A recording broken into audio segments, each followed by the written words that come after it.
elected Hillary Clinton. Then they just set out to destroy the Trump administration. So then go up to 2020. It was the CIA this time that got involved in the 2020 election with those 51 former intel agents who talked about the Hunter Biden laptop as total Russian disinformation. So they've gotten away with it for 2 elections. They're for sure going to get away with it, try to get away with it in 24, right? Because there's no consequence. The difference is in 2024, the evidence is there. We now have the Durham investigation. We have all the congressional investigations. There is now hard evidence that there was election interference by the U.S. intelligence agencies and the Department of Justice.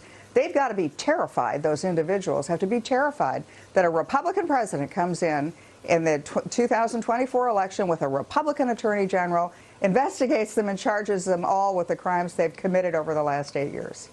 Well, we'll see about that. You're right. There are questions around these elections because of this interference. Do you think there will be election interference then in 24? Take it to the bank. They will absolutely interfere in 2024. We're not sure how, but they will absolutely interfere, not only because they're not going to like whoever the Republican candidate is, but because they're going to protect their own hides. That's why they were talking to their own people, and the whistleblowers have brought this up, that they were told, don't put anything on paper, just tell us orally. They knew that they were doing stuff wrong. They knew that they were going to be liable for prosecution. Yeah, it's too bad. I wish the media were more curious about all of this. Unfortunately, the media takes the narrative of the Democrat Party and runs with it and then tries to cancel anybody who's not on board.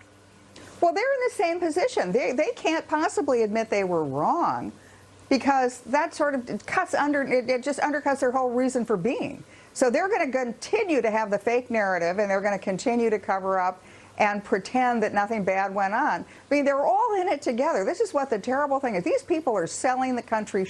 They're just selling us out, not only to foreign leaders, but they're interfering in our elections. They're tearing up the Constitution. Why? Because they want to protect their jobs. They want to protect their ratings. It's